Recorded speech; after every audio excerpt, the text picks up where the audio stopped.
From the beauty of Kinabalu to the white sands of Mengayau, this is the American Green Corner Podcast. Hello, welcome to a special fitness-focused episode of the American Green Corner Podcast, recorded right here in the Tanjung Aru branch of the Sabah State Library. And this podcast is brought to you by the US Embassy in KL, fostering education, cultural exchange with a focus on sustainability and also wellness for our next two episodes. Please follow us on Instagram and TikTok at agc.sabah, and you can find us on Facebook as well under the American Green Corner Sabah. Let's dive into today's inspiring topic with our special guest today. And I'd like to welcome two awesome people here. We have Coach Edward and also Coach Brian. I think you might be able to get the clue that we are going to talk about fitness. Yes, it's 2025. By the way, Happy New Year to our viewers. And perhaps I'd like to give a few moments for Coach Edward and also Coach Brian to introduce yourselves. Coach Edward, would you like to start? Hello, boleh mau TP dekat tu kan? Okay, my name is Coach Edward. I work as a personal trainer at Juara Gym. I co-own Juara Gym with Ben, and yeah, that's all. I'm also a competitive bodybuilder. All right. And what about you, Coach Brian? Hello everyone, my name is Brian and I am a freelance personal trainer and associated with Juara Gym. So I am teaching clients at Juara Gym as well, and I am also a competitive bodybuilder. Nice. Now I'm just curious, what inspired you to get into bodybuilding and how it has shaped your perspective on life? Edward? I started out actually two things lah. I used to love watching wrestling dulu, WWE semua, and then looking at their physique semua, I got inspired lah. At the same time, when I was in high school, I grew up as a fat kid, a really fat kid, tapi I had some muscles in me, and people were always like teasing me, macam they would squish my back and my shoulder, my arms, they say, kau pergi gym kau, kuat ni kalau main rugby. So kind of pushed me to start training lah. Do you do any sports when you were in high school? No, I suck at everything. I only know how to lift weights. Okay. First went to the gym to start shaping up your body. My first step into the gym, first time I stepped my foot into the gym was when I was 16. I went with my mom. She had macam a new resolution juga lah. Okay. And then I went. And Did then, it last? No. But that was how I first got into it, and then I remembered I liked it ever since until now. I still get excited every time I go into a training session. I hope it will last till forever lah. Yes, indeed. Well, look at you. You're in good shape, and we're gonna talk about your competitive side later on. I don't want to forget Coach Brian today. So, Brian, what inspired you to get into bodybuilding? Well, for me, it's a bit kind of different from Coach Edward, but I think for me I was kind of skinny shamed in my family. Yeah? All right. So I was always kena cakap saying you're too skinny, you should care about your health, you should care about, just don't play games, and so that kind of triggered me. I'm like, okay, fine, I'll start trying to lift weights. And as I started my lifting career in that 1 year, I kind of started looking at, as a teenager, looking at social media. That's where like YouTube started to be booming as well. Then looking at all these like influencers, like, whoa, who are these guys? Like that kind of brought me into, okay, what's this bodybuilding about? And that kind of got me building up that passion, and brought me to now. This year is the 12th year into my career and into my lifting career. Well done. And you are also going to compete. Yes. In a professional competition in bodybuilding. This year, August 1st, together with Coach Edward, and not just only that, but probably a couple shows. But but for now, the confirmed shows that we're going to go is August 1st in KL exactly. Now, the both of you are not just professional bodybuilders, competitors, but also being in the fitness industry as well right here in Sabah. As we know, in America as well, the gym industry is also very booming as well as other Western countries, and we're also very happy here in Malaysia, especially in Sabah, that fitness industry is also a very important industry that contributes to the economy. And here you are as professionals, and I'd like to ask you, during your years of training your clients and meeting people who have various questions about fitness, and maybe in Malaysia not many people would know a lot about nutrition and how to go to the gym, but perhaps what are the biggest misconceptions people have about starting their fitness journey? Maybe Brian would like to start. I think so. Definitely, when this client comes to me for consultation, and definitely they would always think of it as, if I hire this personal trainer, I'm gonna be getting that fit body, or like it's gonna help me achieve that certain physique. And when as a personal trainer, as like I've been in this for many years, along the way it's kind of like a bad start with that kind of mindset, because exercising is not just only allows you to help to reach physical look, because it's more than that. Exercise can help with building up your strength and building up your confidence, and it's a good stress reliever as well. So I think people with that kind of mindset, and they kind of probably won't able to sustain long. So those are kind of the misconception that I think most people when they start fitness journey. Edward, what about you? What do you think is the biggest misconception that people have when they want to start their fitness journey or New Year's resolution? This is something that's been coming up lately. I've been talking to most of my clients about. Is looking at exercising as a means to burn calories. Like itu saja. Their motive for training, to burn calories. Which when we look at it, we don't burn a lot of calories from. We do burn calories, but not a lot actually. From our daily calorie expenditure, from exercise, it's not even a huge chunk of it. So we always see, I always get clients or like people telling me like, kalau saya makan ni berapa banyak exercise saya perlu buat untuk burn all these calories kan. But I would like to shift that mindset. I've been doing this like quite recently lah, when talking to clients, like saying look at training as a means to, one, build muscle, get stronger, get better with movements, and to get to condition your body to live a healthier life, a stronger life, and to get rid of disease, prevention of disease. Not just look at it as calorie burning tool. That comes as a bonus. Itu pun tidak banyak. Now, obviously, the both of you meet clients not just for New Year's, but throughout the year, and you've been doing this for quite a while now. Perhaps, if there is one fitness myth that you wish people will stop believing in 2025, Brian, would you like to go first? So I think the biggest one for me is the most question I will get asked from my clients are, if I do this exercise, it will burn this specific area, right? And that's like everyone's always think that way, but it's not, because exercising does not help with burning that specific area. So you cannot we call it spot reduction. So you can only just improve or grow that muscle part.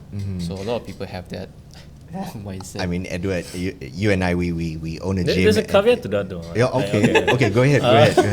Like when you train that specific body part, right? And you build muscle there, that muscle like kind of contours, like make it look better, even though it's like the same body fat amount layer around it. But when you have muscle underneath it, you look a lot better than when you don't have muscle there. So I guess that's how people see it, like, they see lines compared to someone yang macam same body fat tapi don't have muscle but no lines. So I think that's what they're thinking. Tapi it doesn't spot reduce body fat lah. What about you, Ed? One fitness myth that you want to dispel right away and stop believing this year? I feel like this gets more and more better awareness lah. Like in the recent years. Tapi still I get people asking me like, especially the females, they will takut. They're scared of lifting weights. They're scared of gaining too much muscle, gaining too much muscle too fast. And I always reply them with, okay lah, kalau kau save duit, if you save money, tomorrow you become millionaire lah. Because it doesn't happen that way. Yes. Unless you're on some special stuff. Or If you you're can- natural and most of the general population will, especially females, who have lower testosterone production than males, you won't gain muscle that fast. Yeah. So it takes years. If it was easy, everyone would be walking around with six-pack abs, big biceps, but you don't see that. So it takes years to build muscle, and unless you're very gifted genetically, which good for you, tapi yeah, for most of the people, yeah, it takes hard work and years. So are we saying that weight training is not just for the guys? The girls, Yeah. women should also, fill up the weight training space Yeah, buddy. in every gym. Yeah. Talk to us about that. Right? Brian, especially, you know someone. Yeah. Yeah, and my girlfriend is a very strong advocate for that. So definitely, I mean, she really encourages, as she always says that, ladies should take up the space in the gym because not just guys. Because of course it can be intimidating that maybe too much big guys are there, but girls should get strong as well. And for me, I like my girls strong. There you go. There you go. Ed, what about you? I know you have female clients as well, and I know it's not just cardio all the time. Yeah. I'm sure you incorporate some weight training in their program. Yeah, like I said, we look at training as a means to get stronger, to build more muscle, to have a better quality of life lah. So in life, you need to lift something. You need to go upstairs. You need to go up a hike and all that. Requires muscles to do all those. And if you don't train them, you lose them. Yeah. So yeah, everyone can benefit from strength training. Yeah. One question that was not prepared. We are talking about genders. What about age?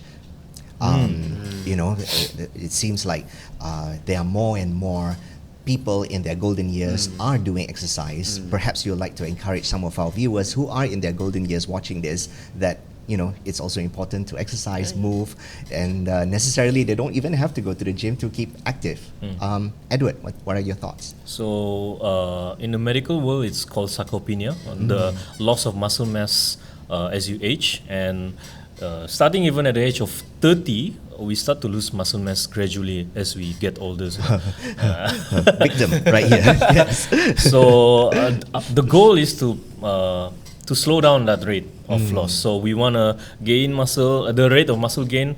We want that more than the rate of muscle loss, and so that's why we strength train. We eat enough protein, enough calories. We sleep well to prevent muscle loss lah. And again, muscle is used for daily activities that requires you to produce force. Walking, even getting up out of the bed, requires muscles.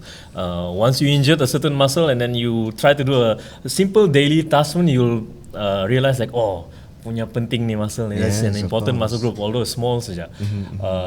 So for the older generations, like in their 40s, 50s, 60s, one can benefit a lot from weight training. Yeah. Brian, what about our youth? I'm seeing more and more people going to the gym. I'm a little bit scared with that trend, going to a gym, because it's more of a social place more than anything. But perhaps you have any advice to our younger generation in terms of what to focus when they go to the gym? It's not just socializing, but hopefully, it's also inculcating good habits there.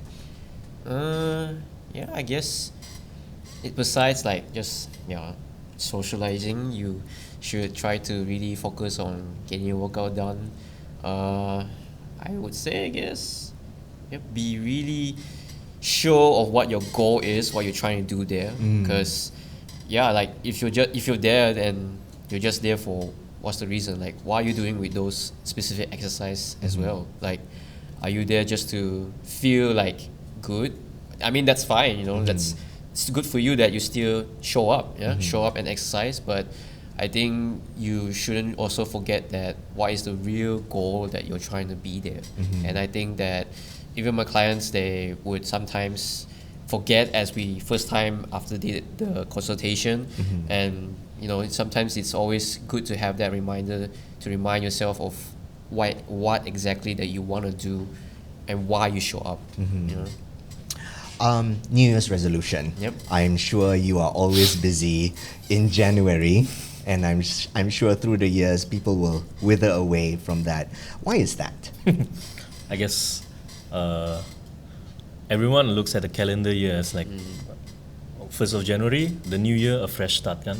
I look at it that way as well. Like although, we can always start like any point of the year, like the 30th of June maybe.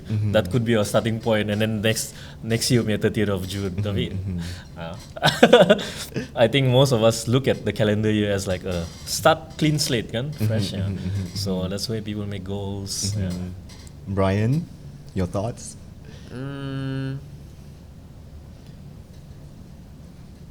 Yeah, I don't know.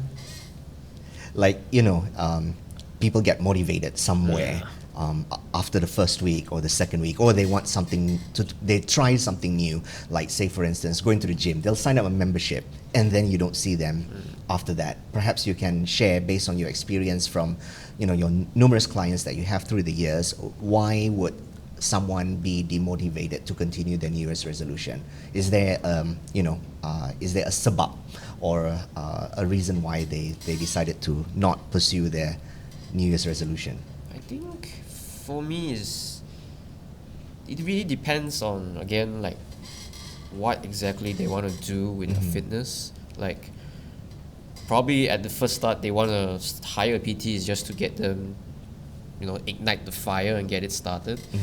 I think then along the way probably they start to realize, I started this as a fitness, like just to keep my fitness going. So probably lifting weights is not as a only way of fitness, and maybe they want to try other sports, which I say is not wrong as well. And I do see some clients kind of shift like from lifting weights and then changing to maybe Muay Thai or any other sports like badminton, which it's still fine because that keeps them consistent, and I think that's what makes them to be able to sustain in their journey. So I think that is, for me, is what's more important. Like you have to have a sustainability. If you don't have that, then the rest you can't be bothered to think, or you can't do it anymore. Now, fitness is not just about going to the gym, right? Please suggest activities that some of our viewers right now can go ahead and start right away, even in the office or in their home right now while we're watching this episode. What suggestions do you have, Edward? You can start with bodyweight exercises. So just squatting up and down from your chair, standing up and then sitting down pun is considered, if you're not conditioned enough for that, that could be a good workout as well. And slowly, gradually build your way up. Maybe lift something, maybe your backpack or something heavier, just to add more resistance to it. Maybe do some push-ups. And you can start small, right? Other modes of activity, exercises like cycling, running, swimming, all those are good modalities for exercise as well. Brian, would you like to add? Just walking is also an walking is exercise. fun. My parents like running 3 kilometers. running 3 kilometers. That's what Jorah has now. Yes. You do have a free. We do have a free 3 kilometer. Here comes the plug. Which you can look further in our social media pages. We don't have to talk about that. But simple. To start and to ignite, we just have to begin with that one simple step, and it could be, walking. It could be joining a friend who is going hiking. It could be swimming. It could be or going to the gym. You don't have to purchase a monthly membership. Just walk in and feel the vibes, and it's just a. And now most condos has gyms already.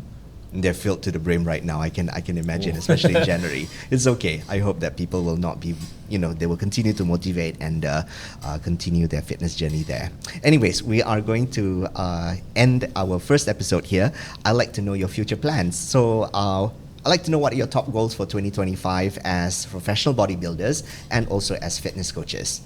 Brian, would you like to start? For me, my goal 2025, hopefully. You're competing? I hopefully can get a placing. There you go. Yeah, but I'll do my best. Besides that, I do wish that I could attend a course that's in my career for this year. So hoping there will be any related to my career courses available this year. And besides that, I wish that I want to try to post more content as well on my personal branding. And that's also important, to market yourself as a trainer, So hopefully I can, in more detail, like this goal, try to post at least 2 a week. Okay. So I'll do my best for that. That's a good New Year's resolution. In addition to your fitness goals and also your competitive spirit in 2025. That's good. Ed, what about you? Top goals as a bodybuilder and also as a coach. Okay. Disclaimer dulu kan. Disclaimer. Okay. Wow. Malu saya nak panggil professional bodybuilder because But you're competing, right? we're actually just amateur bodybuilders. Okay. To be called Still, you gotta professional, start right? Yeah. To be called a professional, we gotta win like a amateur show first. Well, we haven't done that yet, so we're still amateurs. But soon. Yeah. Amen. I don't mean like professional, like you get your pro card and you're professional, but at least you know the steps in order for you to get on that stage, and that requires a lot of professionalism, dedication. So yes. In relation to that, I am competing, and the goal is to get a pro card. So to win an amateur show this year. Bring that pro card, put it on top of Juara Gym punya almari, and then looking forward to that. Career-wise, I would want to be more because last year I feel like I was kinda stagnant with like getting results out of clients. Like they were all recurring clients, renewing clients, good retention, but I feel like this is I'm doing nothing new, and although if it's working, don't fix it kan. Tapi if it's not broken, don't fix it. Tapi I feel like I could do better lah. So still trying to look for what I can do, improve with that line of work. Yeah. Good luck with that. Thank you. Before we close our episode today, what's one piece of advice that you'd like to give to our viewers, especially when it comes to setting fitness resolutions for this new year? Brian?